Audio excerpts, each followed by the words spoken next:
Good morning. ముఖ్య పత్రికలో వచ్చిన వార్తలపై సాగే విశ్లేషణ కార్యక్రమం న్యూస్ వాచ్కి స్వాగతం. పత్రికలో ప్రధానంగా హైలైట్ అవుతున్న అంశాలు. ఇదేనా ప్రతిపక్షం మానవీయత అంటూ చంద్రబాబు నాయుడు నిన్న శాసనసభ వేదిక ప్రతిపక్ష పార్టీ తీరుని ఎండగట్టినటువంటి అంశాన్ని ఈనాడు బ్యానర్గా హైలైట్ చేస్తోంది. భూమా నాగిరెడ్డి సంతాప కార్యక్రమంలో ప్రతిపక్షం పాల్గొని విషయం మీద చంద్రబాబు నాయుడు నిలదీశారు. ఈ అంశాన్ని హైలైట్ చేస్తోంది ప్రధానంగా ఈనాడు పేజ్ 1లో. ఇక దీంతో పాటుగా నోట్ల సరఫరాలో భారీ కోత అంటూ 3 నెలల్లో 16,855 కోట్ల కత్తెర పెట్టినటువంటి ఆర్బీఐ మార్చిలో రిజర్వ్ బ్యాంక్ పంపింది కేవలం 885 కోట్లు మాత్రమే. ఒక్కసారిగా మళ్ళీ నగదు కష్టాలు మొదలయ్యాయి అన్న వివరాల్ని ప్రధానంగా హైలైట్ చేస్తుంది. తెలుగు రాష్ట్రాల్లో నెలకొన్న ఈ నగదు కష్టాలకు కారణం భారీగా పడినటువంటి కోట. 3 నెలల్లో పడిపోయినటువంటి నోట్ల సరఫరా. మార్చిలో కేవలం 885 కోట్ల రూపాయలు మాత్రమే ఆర్బీఐ పంపించినటువంటి అంశాన్ని హైలైట్ చేస్తుంది ఈనాడు ప్రధానంగా పేజ్ 1లో. అలాగే యువ కళల బడ్జెట్ అంటూ యువతకు అత్యధిక ప్రాధాన్యత ఇస్తూ ఈరోజు ఆర్థిక మంత్రి యనమల ప్రవేశపెట్టబోయేటువంటి బడ్జెట్కి సంబంధించి ఉదయం 10:25 ఆయన సమర్పించబోయేటువంటి బడ్జెట్ మొత్తం 1,55,000 కోట్ల రూపాయలుగా ఉండేటువంటి ఆస్కారం ఉంది అన్నది ఈనాడు ప్రధానంగా పేజ్ 1లో చెప్తున్నటువంటి మాట. ఇది దీంతో పాటుగా జనంలోకి జనసేన అంటూ రాబోయేటువంటి కాలంలో జనసేన పార్టీని మరింత వేగంగా పార్టీని అభివృద్ధి చేసేటువంటి కార్యక్రమాల మీద దృష్టి సారిస్తాం. 2019 సార్వత్రిక ఎన్నికల్లో 2 తెలుగు రాష్ట్రాల్లోనూ తమ పార్టీ పోటీ చేయబోతోంది అంటూ 3 సంవత్సరాలు పూర్తయినటువంటి సందర్భంగా 3వ వార్షికోత్సవ కార్యక్రమంలో పవన్ చెప్పినటువంటి మాటల్ని ప్రధానంగా హైలైట్ చేస్తోంది ఈనాడు. ఆంధ్రజ్యోతిలో వచ్చిన వార్తలు గమనిస్తే భూమా మంచోడంటే నష్టం, ఆయన తప్పుల్ని చెప్పాల్సి వస్తుంది, అందుకే సంతాప తీర్మానాన్ని బహిష్కరించామన్నది వైఎస్ఆర్సీపీ చేస్తున్నటువంటి ఆర్గ్యుమెంట్. సభలో ఆయన మంచి మాటలు మాత్రమే నిలిచిపోవాలి అన్న ఉద్దేశంతోనే తాము ఈ కార్యక్రమాన్ని బహిష్కరించామన్నది జగన్ చేస్తున్నటువంటి ఆర్గ్యుమెంట్. ఇక అదే సందర్భంలో నాన్నను తలుచుకుని ఏడ్చేటప్పుడే ఆ కార్యక్రమంలో కూడా ప్రతిపక్ష పార్టీ పాల్గొనకపోవడం దురదృష్టంగా ఉన్నది భూమా కుమార్తె ఎమ్మెల్యే అఖిలప్రియ చెప్పినటువంటి మాటలు. ఆ అంశాలను హైలైట్ చేస్తుంది ఆంధ్రజ్యోతి పేజ్ 1లో. అలాగే నంద్యాల ప్రజల గుండెల్లో భూమాని నిలబెడతా అంటూ ముఖ్యమంత్రి చంద్రబాబు నాయుడు సభావేదికగా చేసినటువంటి హామీకి సంబంధించిన వివరాలను హైలైట్ చేస్తుంది ఆంధ్రజ్యోతి. అలాగే సినీ నటి జయసుధ భర్త ఆత్మహత్య చేసుకున్నారు, కారణాలు ఇంకా పూర్తి వివరాలు తెలియాల్సి ఉంది. ఈ అనుమానాస్పద మృతికి సంబంధించిన అంశాలనే ప్రధానంగా హైలైట్ చేస్తుంది ఆంధ్రజ్యోతి పేజ్ 1లో. సాక్షిలో వచ్చిన వార్తలు గమనిస్తే ఇదేం దిగజారుడు రాజకీయం అన్నది ప్రతిపక్ష నేత జగన్ చేస్తున్నటువంటి కమెంట్. టీడీపీ తీరుపై ప్రతిపక్ష నేత జగన్మోహన్ రెడ్డి ఫైర్. భూమా సంతాప తీర్మానాన్ని కూడా రాజకీయంగా వాడుకుంటారా, ఆయన మంచి మాత్రమే రికార్డుల్లో ఉండాలి అన్న ఉద్దేశంతోనే సభా కార్యక్రమాలకి దూరంగా ఉన్నాం, భూమాతో చంద్రబాబు తప్పు చేయించారు, అది మేము చెప్పాల్సి వస్తుంది, అందుకే సభా కార్యక్రమాలకి దూరంగా ఉన్నాం అన్నది జగన్ చేస్తున్నటువంటి ఆర్గ్యుమెంట్. దీంతో పాటుగా భూమా నాగిరెడ్డికి శాసనసభ నిన్న ఘనంగా నివాళులర్పించినటువంటి అంశాన్ని కూడా సాక్షి పేజ్ 1లో హైలైట్ చేస్తుంది. అలాగే ఈరోజు ప్రవేశపెట్టబోయేటువంటి బడ్జెట్కి సంబంధించిన వివరాలు 10:25 ఆర్థిక మంత్రి యనమల ప్రవేశపెట్టబోతున్నారు. కొత్త రాష్ట్రంలో కొత్తగా నిర్మించినటువంటి శాసనసభ వేదికగా మొదటిసారిగా ఆయన బడ్జెట్ ప్రవేశపెట్టబోతున్నటువంటి అంశాలే ప్రధానంగా పేజ్ 1లో హైలైట్ చేస్తుంది సాక్షి. ఇక నమస్తే తెలంగాణలో వచ్చిన వార్తలు గమనిస్తే తెలంగాణలో ప్రధానంగా హైలైట్ అవుతున్నటువంటి కథనం మనమే నెంబర్ 1 అన్న శీర్షికతో అభివృద్ధి రేటులో తెలంగాణది అగ్రస్థానం, గుజరాత్ మహారాష్ట్ర మన వెనకే ఉన్నటువంటి అంశాన్ని గమనించండి అంటూ ముఖ్యమంత్రి కేసీఆర్ చెప్పినటువంటి మాటలు. వెనుకబడిన వర్గాలను శ్రీమంతులు చేయడమే లక్ష్యంగా తమ ప్రభుత్వం ప్రవేశపెట్టినటువంటి బడ్జెట్లో అన్ని వర్గాలకి ప్రత్యేకమైనటువంటి కేటాయింపులు ఉన్నాయంటూ ప్రగతి భవన్ వేదిక జనహిత కార్యక్రమంలో ముఖ్యమంత్రి కేసీఆర్ చెప్పినటువంటి మాటలు. సమాన వర్ణాలపై ముఖ్యమంత్రి కేసీఆర్ వరాల జల్లు కురిపించినటువంటి అంశాన్ని ప్రధానంగా పేజ్ 1లో హైలైట్ చేస్తుంది ఒక ప్రత్యేక కథనం రూపంలో. అలాగే 75,000 కోట్ల ఎగుమతులు అంటూ ఐటీ ఎగుమతుల్లో దేశంలోనే 2వ స్థానం హైదరాబాద్ ఉంది అన్నది ప్రధానంగా నమస్తే తెలంగాణ పేజ్ 1లో హైలైట్ చేస్తున్నటువంటి మరో కథనం. పత్రికలో వచ్చిన వార్తల మీద విశ్లేషణ కార్యక్రమంలో మనతో పాటు పాల్గొంటారు టీడీపీ నుంచి ఆ పార్టీ సీనియర్ నాయకులు ఎమ్మెల్సీ రాజేంద్ర ప్రసాద్ మనతో పాటు లైవ్లో అందుబాటులో ఉన్నారు. అలాగే వైఎస్ఆర్ పార్టీ నుంచి ఆ పార్టీ ముఖ్య నాయకులు సురేష్ ఎమ్మెల్యే మనతో పాటు లైవ్లో అందుబాటులో ఉన్నారు. అలాగే బీజేపీ ముఖ్య నేత రఘురామ్ కూడా మనతో పాటు ఢిల్లీ నుంచి లైవ్లో అందుబాటులో ఉన్నారు. అలాగే గిడుగు రుద్రరాజు కాంగ్రెస్ పార్టీ నుంచి ఆ పార్టీ సీనియర్ నాయకులు కూడా మనతో పాటు చర్చలో అందుబాటులో ఉండబోతున్నారు. ముందుగా ప్రధాన ప్రతిపక్షం సురేష్ గారు మీ దగ్గర నుంచి ఇష్యూ స్టార్ట్ చేస్తే ఈరోజు కేవలం రాజకీయపరమైనటువంటి ఆరోపణలు ప్రచారోపణలు అనేక సందర్భాల్లో చేసుకోవచ్చు, కానీ సంతాప తీర్మానం కూడా ఈరోజు శాసనసభ వేదికగా వివాదాస్పదమైనటువంటి అంశాన్ని మీరు ఏ రకంగా సమర్థించుకోదలుచుకున్నారు సురేష్ గారు? మేము ఒకటే చెప్పదలుచుకున్నామండి, విలువలతో కూడిన రాజకీయం చేయాలని మా ఉద్దేశం.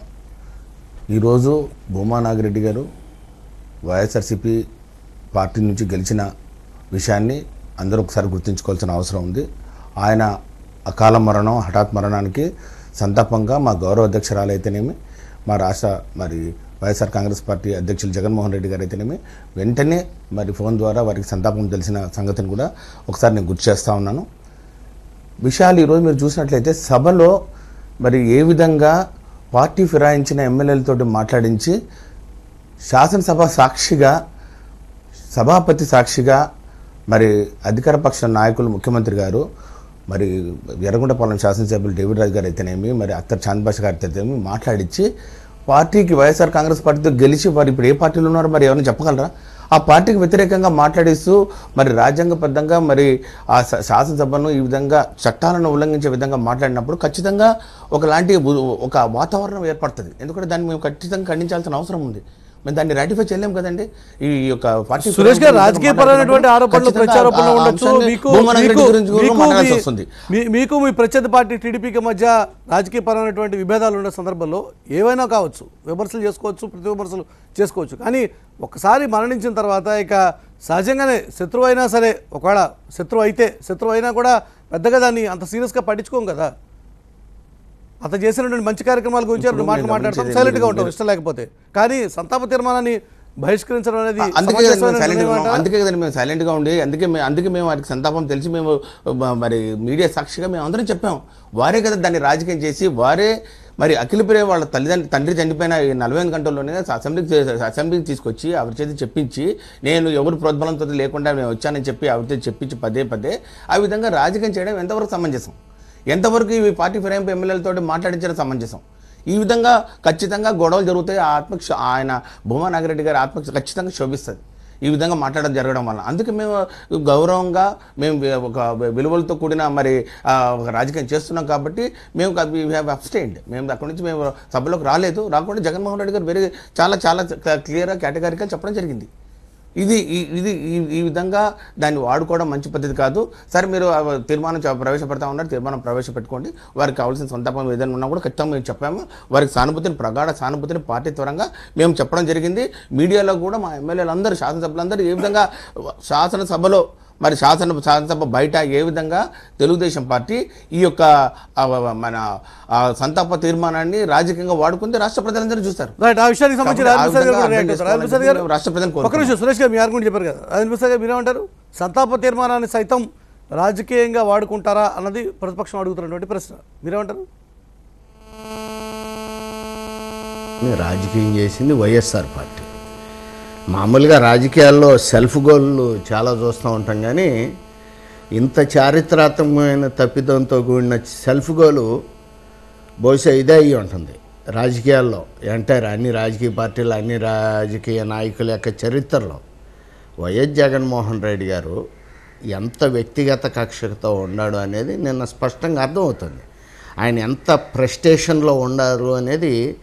ఎందుకంటే మన శత్రువు చనిపోయినా సరే మనం వెళతాం, మౌనం పాటిస్తాం, దండేస్తాం, పోయి మనకి ఇష్టం లేకపోతే మాట్లాడకుండా పక్కన నుంచుంటాం.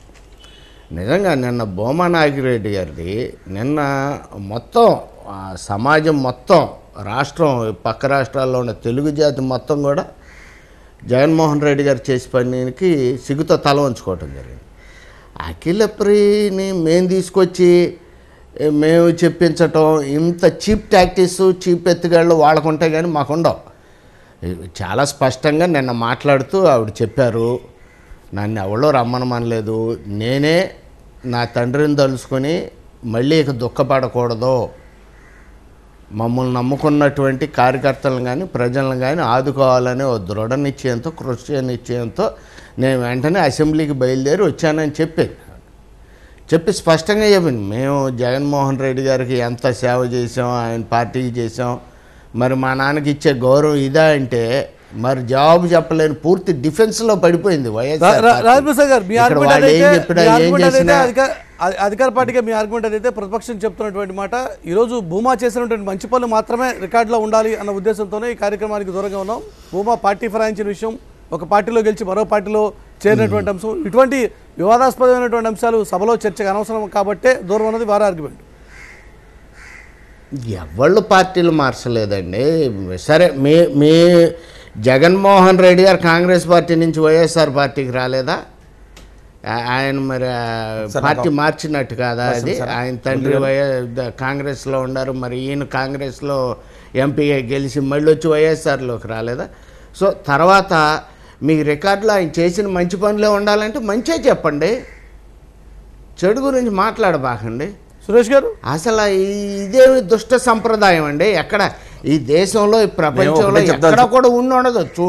చూసి కని విని వైఎస్ఆర్ కాంగ్రెస్ పార్టీలో ఉన్నప్పుడు ఏ విధంగా ఆయనను వేధింపులకు గురి చేసింది, ఏ విధంగా ఆయన మీద అక్రమ కేసులు బనాయించింది, ఏ విధంగా ముఖ్యమంత్రి గారు సైతం ఆన్ రికార్డ్ ఆయన ఒక విషపు మొక్క ఆయన పెంచి పోషించింది నేనే, ఈ యొక్క రాష్ట్ర ప్రజలకు అవసరమైతే నీకు క్షమాపణ చెప్తానని చెప్పి ఆయన చెప్పిన మాటలు ఒకసారి గుర్తు చేస్తా ఉన్నాం. ఈ విధంగా 2 నాలుగుల ధోరణి జగన్ గారి నైజం కాదు. జగన్ గారికి ముఖ్యమంత్రి గారికి చాలా తేడా ఉంది. ఆయన ఏదైనా అడిగితే ఏదైనా అనుకుంటే నిర్మోహంగా చెప్పగలిగిన వ్యక్తి ఈ రోజు ఆయన గురించి ఈ యొక్క చెడు మాటలు మాట్లాడడం మంచి పద్ధతి కాదు. ముఖ్యమంత్రి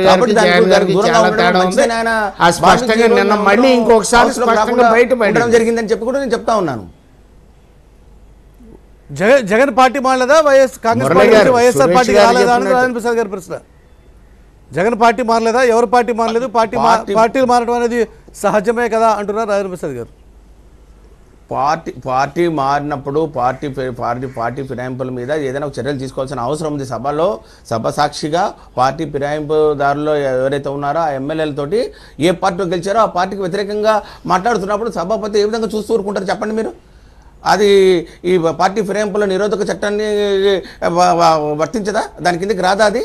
మరి ఆ విధంగా సభకి బయట ఎక్కడో ఏదో మాట్లాడారని చెప్పి పేపర్ తీసుకురావడము, లేకపోతే బయట ఎక్కడో ఏదో కప్పుకున్నారని చెప్పి చెప్పడము, లేకపోతే చూపిస్తూ వారి పార్టీ ఫిరాయింపు చట్టాల కింద వారిని డిస్క్వాలిఫై చేయమని అడుగుతుంటే చిన్న కారణాలతోటి అధికారంలో రావడానికి ముందు మా తెలుగుదేశం సభ్యులు ఎంతమందిని జగన్మోహన్ రెడ్డి గారు తన పార్టీలో చేర్చుకున్నాడు. పార్టీ ఫిరాయింపులు కదా ఆ రోజు పార్టీ ఫిరాయింపులు అనేటువంటి ఒక వ్యవహారం ఉంది కదా.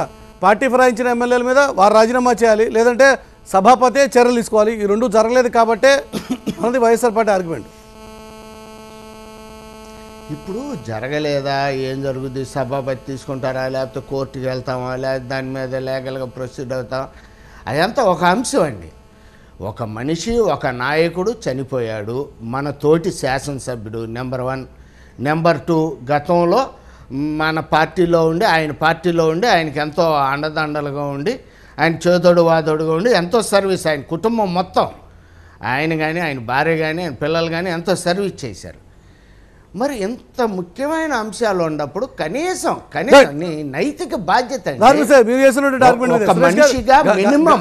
గతంలో మీ పార్టీలోనే భూమా నాగిరెడ్డి కానీ లేక శోభా నాగిరెడ్డి గారు ఉన్న సందర్భంలో నిన్నటి సభలో, సంతాప సభలో అఖిలప్రియ కూడా గుర్తు చేశారు. జగన్మోహన్ రెడ్డి జైల్లో ఉన్నప్పుడు మా తల్లి అక్కడే ఉండేది, మమ్మల్ని కూడా వదిలిపెట్టి అనేటువంటి విషయం. అటువంటి అంశాలు కూడా మీకు గుర్తు రాలేదా నిన్న అన్నది మీ మీద ప్రధానంగా వస్తున్నటువంటి విమర్శ. ఏం చెప్తారు సమాధానం? దానికి సూటిగా సమాధానం చెప్పేదంటే, మేము భూమా కుటుంబానికి ఇచ్చిన గౌరవం చాలా అత్యంత ఉన్నతమైన గౌరవం అని వారికి ఇవ్వడం జరిగింది. భూమా నాగిరెడ్డి గారిని మేము మా పార్టీలో ఉన్నప్పుడు ఏ విధంగా చూసుకున్నాం ఆయనకి ఇచ్చాం. ఆయన పార్టీ ఫిరాయించిన రోజు కూడా ఆయన ప్రజాపతుల చైర్మన్ కమిటీ చైర్మన్గా ఉన్నారు.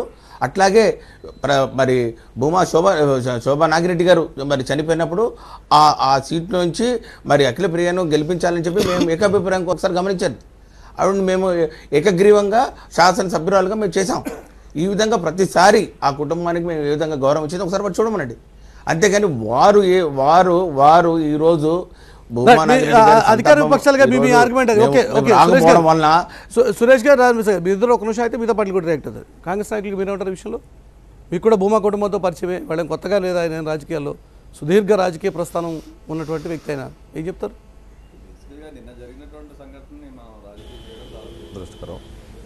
ప్రతిపక్ష నాయకుడు కానీ ప్రతిపక్ష పార్టీ కానీ వాళ్ళు కూడా వచ్చి వారికి సంతాపం తెలియజేయవలసింది. సరే, రాజకీయాలు ఎలా ఉన్నప్పటికీ కూడా చంద్రబాబు నాయుడు గారు కూడా దీన్ని కొంచెం ఎక్కువగా రాజకీయ దృష్టితో ఆలోచిస్తున్నారేమో అనిపిస్తుంది ప్రజానీకం అందరి దృష్టిలోనూ కూడా.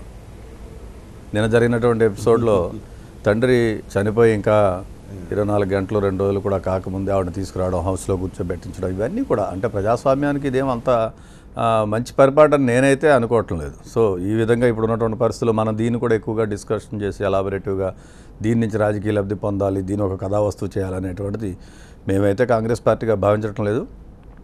బట్ కాంగ్రెస్ పార్టీగా మేము అధ్యక్షుల వారు కానీ మేము అందరం కూడా సంతాపం తెలియజేసి, ఎందుకంటే శోభానాగిరెడ్డి గారితో అందరికీ మంచి అనుబంధం ఉండేది. మేము ప్రతిపక్ష నాయకుడిగా రాజశేఖర రెడ్డి గారు ఉన్నప్పుడు, వారు తెలుగుదేశం పార్టీలో ఉన్నప్పుడు కూడా చాలా యాక్టివ్గా ఉండి ఆవిడ వాళ్ళ పార్టీలో రోల్ ప్లే చేస్తూ ఉండేవారు.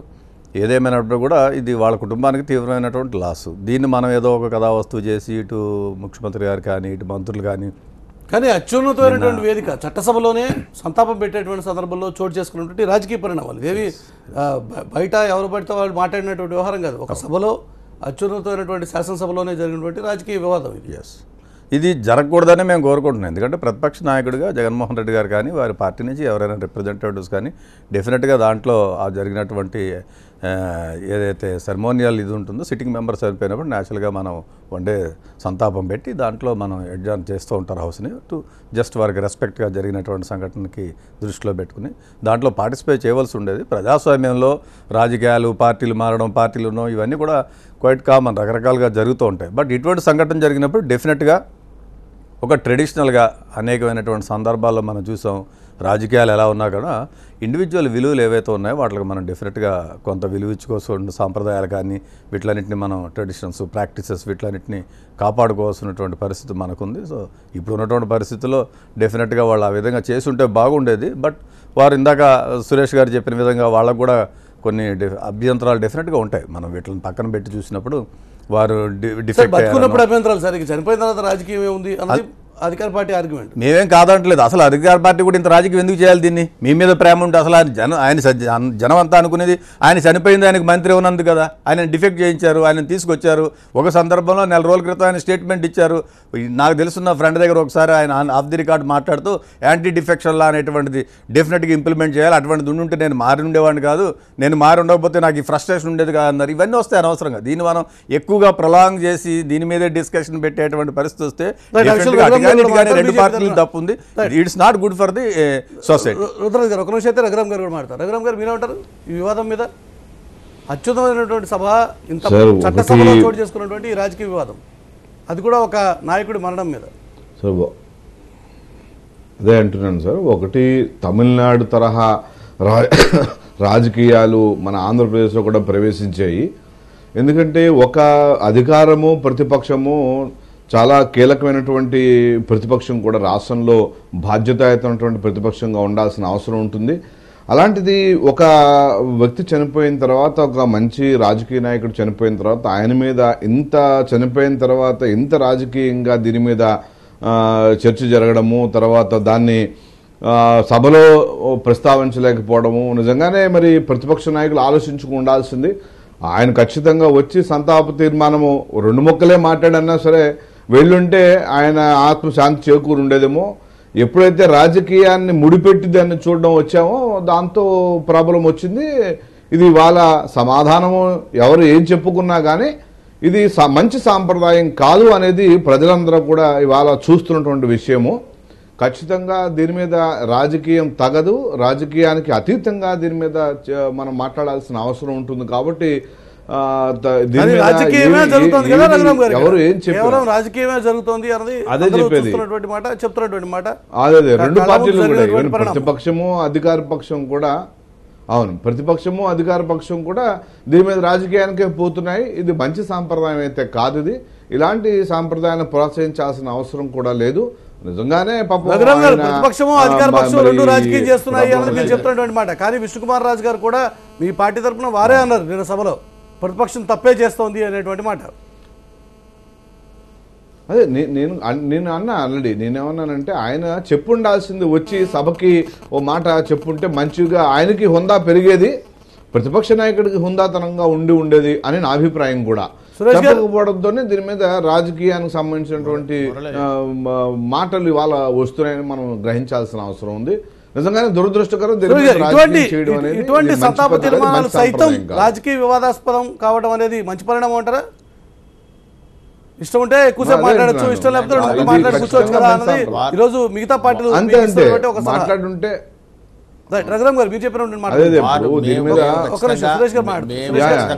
సంప్రదాయాలను పాటిస్తాం, సభలో హుందాగా నడవాలని, సభ హుందాగా జరగాలని చెప్పి మేము మనస్ఫూర్తిగా ఆకాంక్షిస్తాం.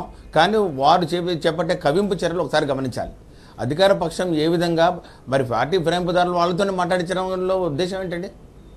మీరు చెప్పండి. కనీసము ఎవరైనా సంతాపం మాట్లాడేటప్పుడు సంతాపం గురించి ఒక వ్యక్తి గురించి మాట్లాడేటప్పుడు ఆయనకు సంబంధించి లేకపోతే ఆయనతో పరిచయం ఉన్న వ్యక్తులతో మాట్లాడించే అవసరం ఉంది. అంటే కేవలం మీరు ఈరోజు వాస్తవాలు మాట్లాడాల్సి వస్తుంది. వారు రుద్రరాజు గారు చెప్పినట్టు ఖచ్చితంగా మరి వారికి మంత్రి పదవి ఇస్తామని చెప్పి మీరు పార్టీలో ఫిరాయింపును ప్రోత్సహించి మరి 3 రోజుల లోపల మీకు మంత్రి పదవిని ఇస్తారని చెప్పి 1 year వరకు మంత్రి పదవి ఇవ్వకుండా క్షోభ పెట్టారు. చివరికి ఎలక్షన్ గెలిస్తే తప్ప నీకు మంత్రి పదవి ఇవ్వని చెప్పారని చెప్పి వార్తలు కథనాలు చూస్తున్నాం మనము. ఇవన్నీ రాజకీయాలు కదా, ఇవన్నీ మాట్లాడాల్సి వస్తుంది. ఇప్పుడు వాళ్ళు సంతాప తీర్మానాన్ని రాజకీయం చేయదలుచుకుంటే మేము అందులో సంతాప తీర్మానాన్ని రాజకీయం చేయదలుచుకుంటే భూపాకిస్తాన్ పదవి గురించి కూడా మాట్లాడాల్సి వస్తుంది అనేది సురేష్ గారు చెప్తున్నమాట. రాజమేశ్వర్ గారు సరే మాట్లాడమనండి. వాళ్ళ స్థాయి ఏంటి, వాళ్ళ విచక్షణ ఏంటి రాష్ట్ర ప్రజలు నిర్ణయిస్తారు. మొత్తం ప్రత్యక్ష ప్రసారం జరుగుతోంది, ప్రజలు చూస్తున్నారు. ఇవాళ పిల్ల కాంగ్రెస్ చేసినటువంటి చర్యల్ని, విపరీతమైనటువంటి చర్యల్ని తల్లి కాంగ్రెస్ మద్దతు పలుకుతుంది. లేకపోతే రుద్రరాజు గారు వచ్చి ఆయన మంత్రి పదవి ఏమన్నందుకే ఆయన చనిపోయాడు మీకు చెప్పారా?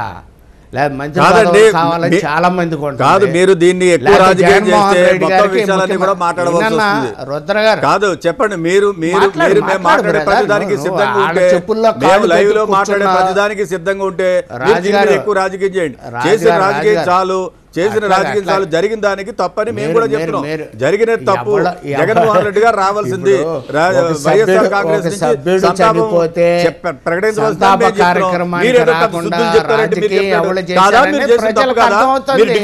తప్పు కాదా? సమాజంలో వాళ్ళు చెడ్డవాళ్ళు, మీరు ఒకళ్ళు మంచి వాళ్ళు. ఏం మాట్లాడండి రాజకీయం గురించి? ఆయన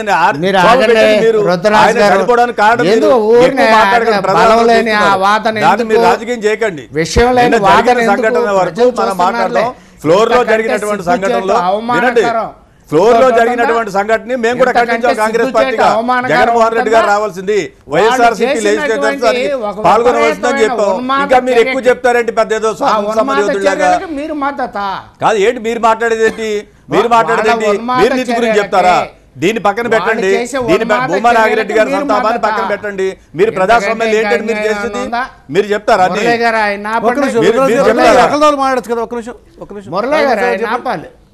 చెప్పండి. ఆయన మీరు చెప్పి కౌంటర్ వినే ఓపిక ఉండాలా? కాదు, మీరు మాట్లాడేదానికి ఉండాలి కదా, ఒక రీజనింగ్ ఉండాలి కదా. నేను ఆల్రెడీ చెప్పాను, జరిగిన సంఘటన దురదృష్టకరం. వైఎస్ఆర్సీపీ నాయకుడు కానీ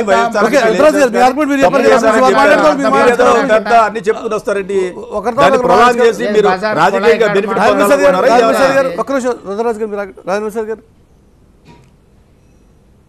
ఇప్పుడు జగన్మోహన్ రెడ్డి గారు ఫ్రస్ట్రేషన్లో ఉన్నారు. ఆయన ముఖ్యమంత్రి కావాలని చెప్పి ఆయనకి ఎంతో కోరికగా ఉన్నాడు. రాష్ట్ర ప్రజలందరికీ తెలిసి విశాఖపట్నం విమానాశ్రయంలో ముఖ్యమంత్రిని ముట్టుకుంటున్నావు నువ్వు అని అన్నాడు. లేకపోతే నందిగామ వచ్చి అక్కడ జిల్లా కలెక్టర్ని చేయిబెట్టి తోసి ఆయన్ని బెదిరించాడు. మరి ఆయనకి ఏమన్నా అయిందా? ముఖ్యమంత్రి కావాలని ఎంతో యాంబిషియస్తో ఓ ఫ్రస్ట్రేషన్లో ఒక విపరీతమైనటువంటి చర్యలకు పాల్పడుతున్నటువంటి మరి ఆయనకి ఏమన్నా అయిందా? మీరుకేదో భూమా నాగిరెడ్డి గారికి మంత్రి పదవి లేదు కాబట్టి ఏదో అయిపోయాడని ఇవన్నీ పిల్ల కాంగ్రెస్ చేసినటువంటి ఉన్మాద చర్యలకి తల్లి కాంగ్రెస్ నాయకులు కూడా సహజంగా మీరు మాట్లాడేది అలా ఉంది. రాజప్రసాద్ గారు మీరు మాట్లాడేది అలా రెచ్చగొట్టడం జరిగినటువంటి సంఘటన మీరు కూడా మీరు కూడా ఉన్నారు, నేను కూడా అవసరం పనిచేసా, సురేష్ గారు ఉన్నారు, మనకి అందరికి ప్రాక్టీసెస్ మీద ఐడియా ఉంది. సంఘటన దురదృష్టకరం అని చెప్పాము. దాన్ని మీరు ఇంకా రాజకీయం చేద్దామని మీరు ఏదో చేద్దాం, అది మంచిది కాదు. నీకు కూడా ఎమ్మెల్సీ కావాలని ఉంది, లేకపోతే ఎమ్మెల్యే కావాలని ఉంది. నేను అన్ని చేసినవాడినండి, నేను అన్ని చేసినవాడిని. ఇంకోటి కావాలని మాట్లాడడానికి తలా తోక ఉండాలి. మీరు మాట్లాడేదానికి ఉండాలి, మీరు మాట్లాడేదానికి ఉండాలి. జరిగినటువంటి సంఘటన అందరూ ఖండించారు. భారతీయ జనతా పార్టీ ఖండించింది, కాంగ్రెస్ పార్టీగా మేము ఖండించాం, అందరూ ఖండించారు. కానీ మీరు మాట్లాడేది ఎక్కువ చేయకూడదు. అసలు ఇదిగో చనిపోయినటువంటి వ్యక్తిని ఇది కించపరచడం ఎవరు అనలేదు, మీరే అంటున్నారు. ఇప్పుడు భూమా నాగిరెడ్డి గారి